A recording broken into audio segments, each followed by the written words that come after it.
ya PSBB transisi ini sudah di luar dari ketentuan perundang-undangan, karena di dalam undang-undang tidak dikenal PSBB transisi, adanya hanya pembatasan sosial berskala besar.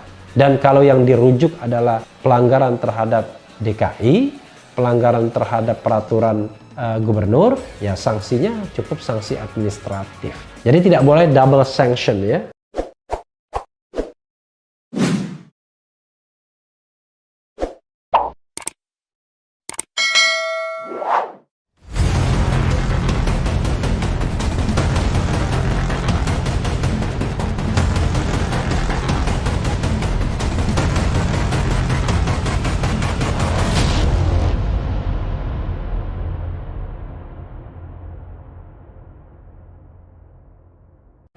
Assalamualaikum warahmatullahi wabarakatuh, Sobat RH sekalian. Jumpa lagi kita di channel yang keren ini, keren cadas. Sudah lama saya tidak bersemangat ya, karena sekarang lebih duduk, soalnya kita mengupload lebih banyak berita, jadi biar tidak pegal kaki. Berdiri itu cukup memakan energi, ya kita duduk ya. Ini habis PSBB terbitlah PPKM. Apa bedanya? Ini dilansir CNN Indonesia. Jadi ada lagi istilah baru ya. Jakarta, CNN Indonesia. Pemerintah secara resmi menetapkan kebijakan pemberlakuan pembatasan kegiatan masyarakat PPKM di wilayah Jawa Bali sejak 11-25 Januari 2021 mendatang untuk menekan angka penularan virus corona COVID-19. PPKM sengaja digunakan pemerintah dalam pemaparan kebijakan tersebut ketimbang menggunakan istilah yang sudah familiar sebelumnya dalam memutus rantai penyebaran COVID-19, yaitu pembatasan sosial berskala besar (PSBB). Ketua Komite Penanganan COVID-19 dan Pemulihan Ekonomi Nasional KPC PEN, Airlangga Hartarto menegaskan, kebijakan PPKM bukanlah karantina wilayah atau lockdown, melainkan hanya pembatasan mobilitas warga yang diperketat. Kita tidak melakukan lockdown, kita hanya pembatasan bukan pelarangan, dan tentu ini sudah dipertimbangkan dan dibahas secara mendalam berdasarkan data-data yang ada dan mengantisipasi lonjakan akibat liburan, kata pria yang juga Menko Perekonomian itu dalam konferensi pers daring via akun YouTube BNPB Kamis 7 Januari. Terkesan sama, namun nyatanya PPKM dan PSBB memiliki sejumlah perbedaan. Dari sisi regulasi, PPKM tertuang dalam Instruksi Menteri Dalam Negeri Nomor 1 Tahun 2021 kepada seluruh kepala daerah di Jawa dan Bali. Justru kalau instruksi menteri bukan peraturan ya, kita nanti akan bahas ya.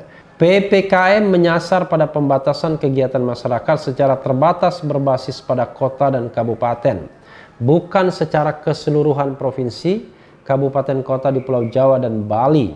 Kebijakan PPKM inisiatif ada tangan pemerintah pusat. Pemerintah pusat telah menetapkan kriteria-kriteria tertentu terhadap daerah-daerah untuk melakukan penerapan PPKM. Kriteria itu antara lain tingkat kematian di atas rata-rata tingkat kematian nasional sebesar 3%, kemudian tingkat kesembuhan di bawah nasional sebesar 82%. Selanjutnya kasus aktif harus di bawah kasus aktif nasional sebesar 14%, dan keterisian rumah sakit untuk tempat tidur, isolasi, dan ICU di atas 70%. Daerah yang masuk dalam kriteria itu harus menerapkan kebijakan PPKM. Sementara itu, pelaksanaan PPKM terdiri dari beberapa poin seperti membatasi perkantoran dengan menerapkan kerja dari rumah, work from home WFH sebesar 75%, dan kerja di kantor work from office WFO sebesar 25%. Kemudian melaksanakan kegiatan belajar mengajar secara dalam jaringan untuk sektor esensial yang berkaitan dengan kebutuhan pokok tetap dapat beroperasi 100%. Namun dengan pengaturan jam operasional, kapasitas, dan penerapan protokol kesehatan secara lebih ketat. Kegiatan restoran, makan, atau minum di tempat hanya diperbolehkan sebesar 25%. Pembatasan jam operasional untuk pusat perbelanjaan atau mall sampai dengan pukul 19.00 waktu Indonesia bagian Barat. Selain itu, pembatasan kapasitas tempat ibadah sebesar 50% dengan penerapan protokol kesehatan secara lebih ketat. Sementara kegiatan konstruksi tetap diizinkan diizinkan beroperasi 100% dengan penerapan protokol kesehatan ketat. Luar biasa ya. Pemerintah telah menetapkan daerah yang dibatasi selama PSBB, Jawa, Bali, yaitu DKI Jakarta, Kota Tangerang, dan Kota Tangerang Selatan, Banten. Kemudian Kota Bandung, Kota Cimahi, dan Kabupaten Bandung Barat, Kota Depok, Kota Kabupaten Bogor, dan Kota Kabupaten Bekasi, Jawa Barat, Banyumas Raya, Semarang Raya, dan Solo Raya, Jawa Tengah, Kabupaten Gunung Kidul, Kabupaten Sleman, dan Kabupaten Kulon Progo di Yogyakarta. Selanjutnya Surabaya Raya dan Malang Raya di Jawa Timur, kemudian Kota Denpasar dan Kabupaten Badung di Bali. Langkah lanjut dari penetapan itu, pemerintah pusat pun menginstruksikan masing-masing kepala daerah untuk membuat peraturan pelaksanaannya di wilayah masing-masing. Kepala daerah diharapkan sudah menyiapkan peraturan daerah, baik itu Pergub atau Perkada, sejalan dengan instruksi Menteri Dalam Negeri yang sudah mengeluarkan dan satu daerah yang sudah mengeluarkan peraturan yaitu Gubernur Bali, kata Erlangga kemarin. Jangan-jangan Gubernur Bali dibisikin biar tidak Gubernur DKI duluan ya. 2. PSBB berdasarkan PP turunan Undang-Undang Kekarantinaan Kesehatan. Dari segi penerapan, PPKM itu sebetulnya tak jauh berbeda dengan PSBB. PSBB sendiri secara jelas sudah diatur dalam Peraturan Pemerintah Nomor 21 Tahun 2020 yang merujuk Undang-Undang Nomor 6 Tahun 2018 tentang Kekarantinaan Kesehatan. PSBB kali pertama digunakan di daerah-daerah Indonesia setelah menjadi metode karantina kesehatan yang digunakan pemerintah pada 10 April lalu. Inisiatif untuk menerapkan kebijakan PSBB selama ini lebih bersifat bottom up atau dari pemerintah daerah ke pemerintah pusat. Pemda bisa mengajukan kebijakan PSBB kepada Kementerian Kesehatan. Setelah itu Kemenkes bisa memberikan persetujuan terkait penerapan PSBB di suatu daerah. Pelaksanaan PSBB bersifat lebih ketat karena terdapat beberapa kegiatan yang dibatasi, meliputi peliburan sekolah dan tempat kerja, menghentikan kegiatan keagamaan di rumah ibadah, pembatasan kegiatan di tempat atau fasilitas umum, pembatasan kegiatan sosial budaya, hingga pembatasan moda transportasi. Meskipun demikian, pembatasan kegiatan-kegiatan dalam PSBB tetap mempertimbangkan kebutuhan pendidikan, produktivitas kerja, hingga ibadah penduduk. Menteri Kesehatan melalui Permenkes Nomor 9 Tahun 2020 masih menoleransi beberapa sektor strategis tetap diizinkan untuk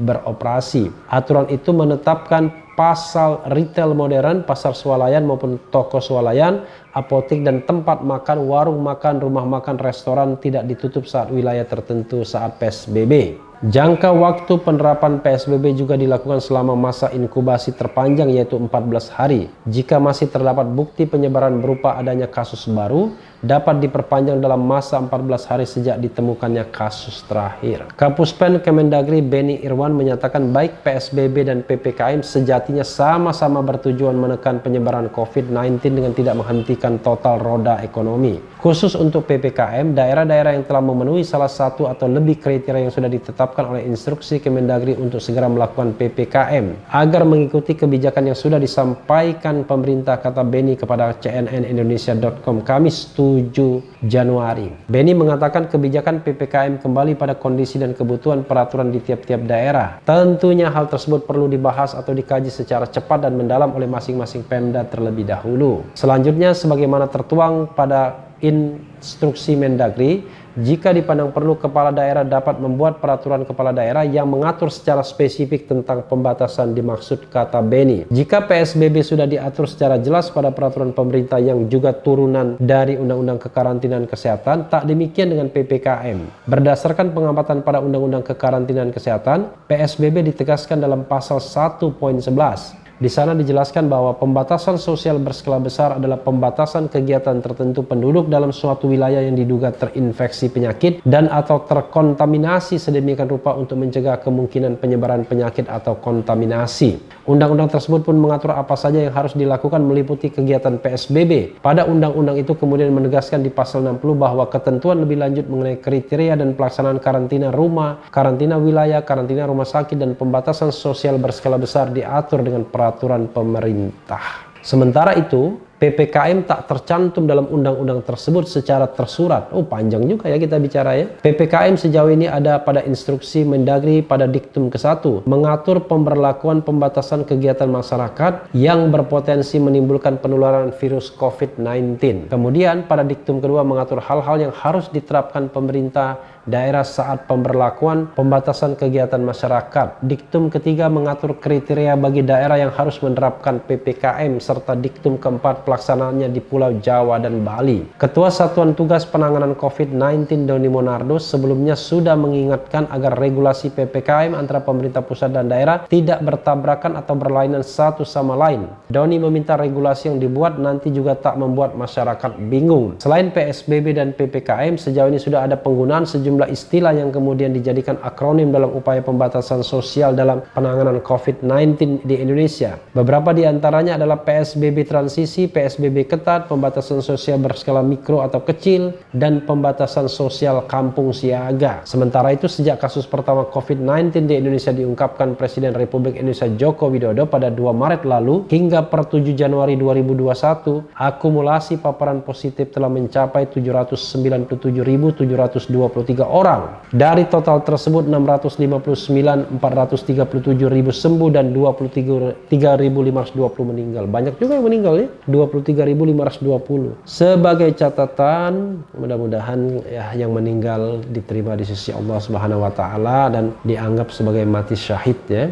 Sebagai catatan, penambahan kasus harian COVID-19 di Indonesia pada 7 Januari lalu adalah yang tertinggi sejauh ini, yaitu 9.321 orang. Provinsi DKI Jakarta dan Jawa Barat jadi penyumbang kasus baru terbanyak. Merujuk data Satuan Tugas COVID-19, ada 2.938 kasus positif virus corona baru di DKI Jakarta. Di Jawa Barat ada penambahan 1.416 kasus baru. Daerah dengan penyumbang kasus baru terbanyak adalah Jawa Tengah dengan 998 kasus. Beda tipis dan Provinsi Jawa Timur dengan 948 kasus baru.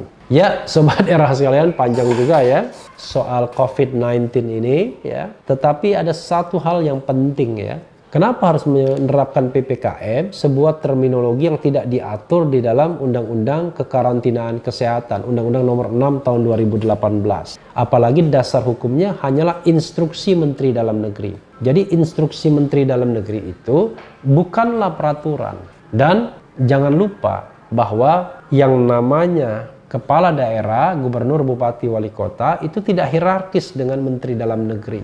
Mereka memiliki otonomi. Tetapi kalau dasar hukumnya adalah undang-undang dan peraturan pemerintah, maka itu menjadi kewajiban semua pihak untuk melaksanakannya. Karena peraturan pemerintah itu bersifat nasional, sementara peraturan menteri itu bersifat sektoral. Jadi harus dibedakan. Presiden Republik Indonesia itu menguasai segala urusan di republik ini.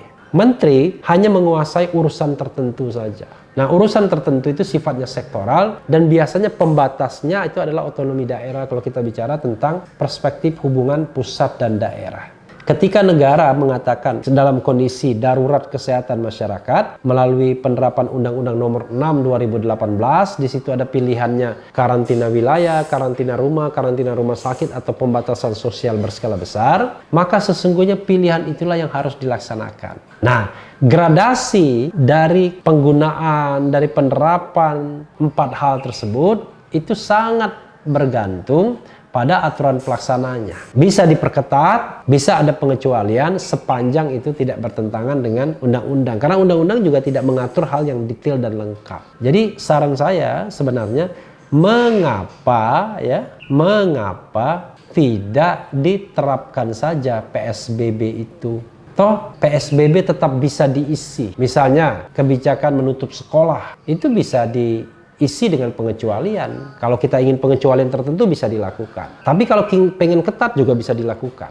Jadi PSBB itu sendiri bisa bervariasi antara satu daerah dengan daerah lainnya. Tetapi dasar hukum dari PSBB itu jelas adanya. Kenapa kita membutuhkan dasar hukum yang jelas dan tegas? Ini soal bagaimana kita bernegara yang benar, yang baik. Pembatasan mobilitas masyarakat itu sebenarnya dalam perspektif hak asasi manusia adalah pelanggaran HAM, pelanggaran hak asasi manusia, karena orang tidak boleh dibatasi gerak langkahnya, baik in maupun out this country, ya kan, begitu.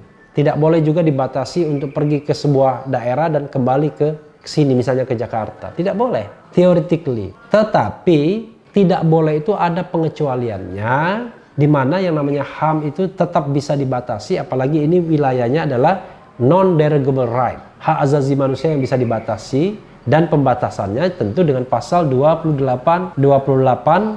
pasal 28 GHIJ 28J 28J.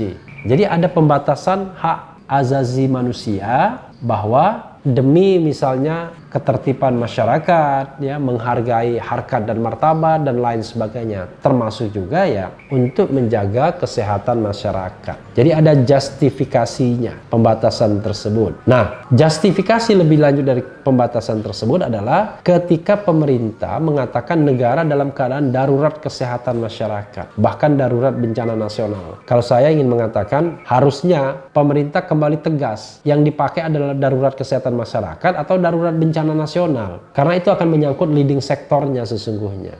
Ini menurut saya makin lucu jadinya. Yang digunakan undang-undang tentang kekarantinaan kesehatan, Undang-Undang Nomor 6 2018, tetapi leading sektornya Kementerian Koordinator Ekonomi, tapi yang mengeluarkan aturannya Menteri Dalam Negeri. Jadi it doesn't make sense, nggak masuk akal. Kenapa begitu? Karena masih digunakan paradigma yang biasa, bukan paradigma darurat. Karena kalau paradigma biasa, tidak boleh membatasi pergerakan orang hanya dengan sebuah instruksi Menteri Dalam Negeri. Harus dengan undang-undang. Dan undang-undang itu bisa diturunkan dengan peraturan pemerintah. Jadi kemarin sudah benar ketika dinyatakan darurat kesehatan masyarakat, dasarnya ada, ya. Dasarnya ada, darurat kesehatan masyarakat dasarnya ada, lalu implementasi dari undang-undang itu ada PP, kemudian turun lagi menjadi peraturan Menteri Kesehatan, turun lagi menjadi peraturan gubernur dan peraturan wali kota. Dan hierarki itu diikuti sesuai dengan jenjang hierarki peraturan perundang-undangan. Mulai dari undang-undang kesehatan, kekarantinaan kesehatan, peraturan pemerintah, di bawahnya peraturan menteri, lalu di bawahnya lagi peraturan gubernur, bupati, dan wali kota. Jadi sobat RH sekalian, hal ini penting kalau kita misalnya mengaitkan dengan kasus yang melanda Habib Rizik misalnya. Kalau ada pelanggaran protokol kesehatan, kita bisa merujuk dasar hukum yang solid, yang jelas. Siapa yang bertanggung jawab, siapa melakukan apa. Jadi kalau kita misalnya mau perspektifnya adalah tetap darurat kesehatan masyarakat, bukan darurat bencana ya, maka ya leading sektornya harus Kementerian Kesehatan. Kementerian Kesehatan yang harus menjadi pemimpin dari perang melawan COVID-19 ini bukan Kementerian Perekonomian. Harusnya Kementerian Perekonomian ya soal lain, dia bicara tentang ekonomi. Tapi ini kan tidak. Jadi makin kacau dasar hukumnya, dan ketika ada pelanggaran, maka pelanggarannya harusnya tidak bisa dihukum karena melanggar instruksi Menteri Dalam Negeri itu bukan aturan. Tapi kalau melanggar undang-undang kekarantinaan kesehatan, melanggar kemudian PP, melanggar peraturan Menteri Kesehatan yang merujuk pada undang-undang, itu jelas dan tegas. Termasuk juga penggunaan pasal 93 Undang-Undang tentang kekarantinaan kesehatan masyarakat. Coba bayangkan, ketika PPKM diterapkan, nanti nggak ada dasar hukumnya. Melanggar PPKM, tapi dasar hukumnya tidak. Melanggar PPKM yang diterjemahkan ke dalam peraturan gubernur, berarti melanggar peraturan gubernur. Kalau melanggar peraturan gubernur, kita nggak pakai undang-undang. Melanggar peraturan gubernur, berarti cukup misalnya dengan denda administratif saja. Karena dalam peraturan gubernur sebanyak-banyaknya itu paling maksimal bisa memuat, nggak bisa kalau peraturan gubernur. Peraturan daerah bisa memuat sanksi pidana itu hanya maksimal 6 bulan. Peraturan gubernur tidak bisa. Karena itu ketika PSBB transisi yang diterapkan di DKI Jakarta, ya harusnya sudah selesai dengan sanksi administratif tersebut 50 juta. Tidak boleh menggunakan undang-undang yang PSBB ini sesungguhnya, ya, PSBB transisi ini sudah di luar dari ketentuan perundang-undangan. Karena di dalam undang-undang tidak dikenal PSBB transisi, adanya hanya pembatasan sosial berskala besar. Dan kalau yang dirujuk adalah pelanggaran terhadap DKI, pelanggaran terhadap peraturan gubernur, ya sanksinya cukup sanksi administratif. Jadi tidak boleh double sanction ya, Sobat Era sekalian. Sekali lagi mudah-mudahan pemerintah aware mengenai dasar hukum ini agar tidak makin carut marut dalam meletakkan apa dasar bagi penyelesaian atau pelaksanaan penanggulangan COVID-19 ini. Agak panjang lebar ya Sobat Era sekalian, mudah-mudahan bisa dipahami dan dimengerti. Yang penting tetap di channel ini, karena di channel ini Anda akan dirayu, ditipu, dibaperin, dicecar, diuber pula di jalur khusus. Karena channel ini adalah channel yang mengancam, memeras, dan membenci. Jangan lupa subscribe, like, comment, and share. Cheers.